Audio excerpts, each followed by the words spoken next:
Alright, what's everybody? Today I'm out riding my Yamaha R7 and I wanted to make a video about why I'm glad I did not choose this bike as my very first bike. I know the Yamaha R7 can be a little bit of a controversial bike. You know, some people say it's a little fast for beginners, some say you might as well ride a turtle. So I wanted to make a quick video about my personal experience and my personal opinions on this bike as a first bike. I've got a couple reasons as to why I don't think it's the best beginner bike for a lot of people, and some of those reasons I think might be a little bit surprising. So let me get on the bike, get it rolling, and start talking about it. Alright, let's go. Alright, back on the bike. Great day, love this bike, super awesome, but I don't think it's the best beginner bike, really. Definitely not for me, at least. Not for my, my likings too much as a very first bike. Now, what are the reasons for that? Well, the first reason, body position. As you probably know, the Yamaha R7 has a very committed, well, pretty committed riding position. You know, your feet are back, you're slouched over, and your hands are far down. Now, what this did for me particularly was made it a little trickier to do slow speed stuff, parking lot maneuvers, and I think that's crucial to be learning on your first bike. So I'm glad that I chose a naked bike, a CB500F, for my first bike. I think the Yamaha R7 might make it a little trickier, slow down your learning when it comes to slow speed stuff, which everyone knows is critical when you're first learning how to ride. So I think the body position on this bike is definitely less than optimal for that reasoning. The other reason I don't think the body position is the best is, it's tiring. When I first got this bike, I was riding for a while the first day I had it, and the next day I was super sore. And I figured, my positioning was probably wrong. So I went online and, I looked up some videos how to ride a sport bike. How you should keep your back, what you should do with your arms and everything, how you should squeeze the legs with your tank. And it made it a lot more comfortable. The only thing is, now you're using so many different muscles that you didn't really have to use too much on something like a naked bike, which isn't too bad. It's a little bit of a workout, but the reason I wouldn't want that as your very first bike is because when you're first learning how to ride, you should be putting as much of your concentration as you can into what's going on around you, and the traffic, making good riding habits. I think I wouldn't want something where I also had to be dedicating some of my concentration to keeping my knees squeezed super hard, keeping my back the right position. You gotta put effort into keeping your hands off the bars. So I think for me, definitely something like a naked bike, or at least maybe something like an R3 that, although it's a sport bike, has a much more upright position than the Yamaha R7. I think something like that would be way better, way better for a very first bike. Another reason why I think the R7 is a not so great very first bike is the torque. Everyone says that even though it's not fast, it's got a decent amount of torque, and that's definitely true. It has more torque than the R6, and everyone will agree that the R6 is not a good beginner bike.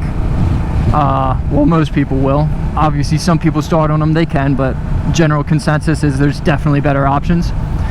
But the reason I think the torque isn't great on the R7 for your very first bike is it can lead to some preventable mistakes.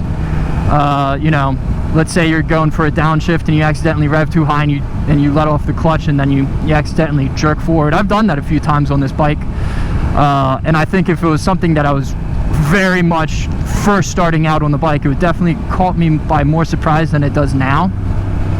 And I'm glad it wasn't something I really had to deal with when I was first learning how to ride.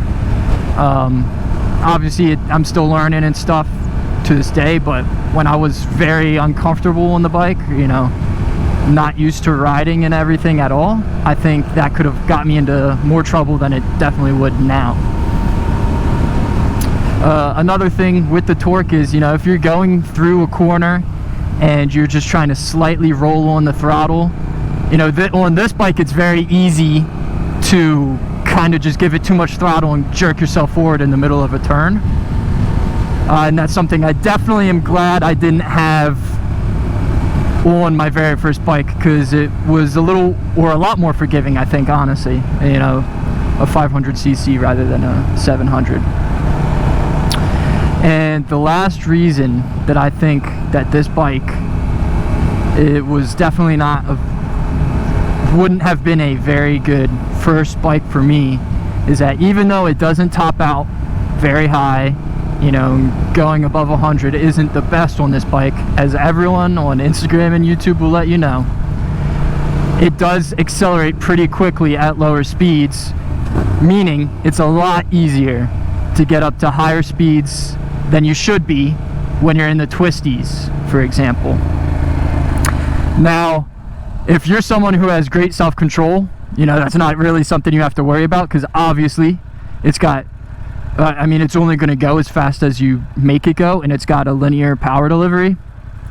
So if you're someone with self-control, you know, that's not really something to worry about too much, or at all even, maybe. You got to know yourself. But I know for me, you know, sometimes I get on the bike and I, you know, kind of want to go fast and end up overcooking a turn a little bit. So I'm glad that I didn't have this much power underneath me when I was first learning how to ride. You know, because it's better to make small mistakes on a small bike than it is to make the same mistakes on a big bike that can get you into a lot more trouble. And even though this won't go super fast, it can go way faster than you probably need it to when you're in the twisties. I mean, it's 0 to 100 is pretty quick, right? So it's definitely something I'm glad I didn't have the choice to be using when I was very, very new at riding, because it could have got me into trouble. Now, I want to put a disclaimer for this video. You know, this is all stuff that I think would have made me, you know, it would have hindered me in my first year of riding.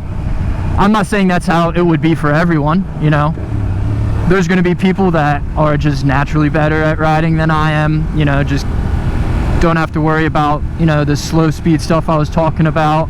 And there's people that are going to have a lot better self-control than I do, and they're not going to, you know, the option to go fast in the twisties isn't going to be a worry for them. So there definitely are people that I think could start on this bike and do fine.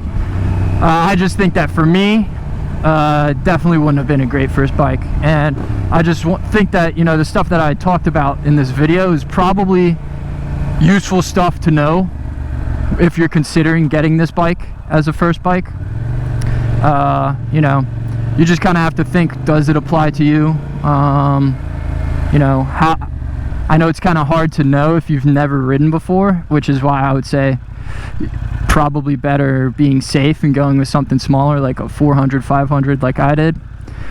But, you know, you do what you want, and as long as you're real careful on it and you practice, you'll be fine.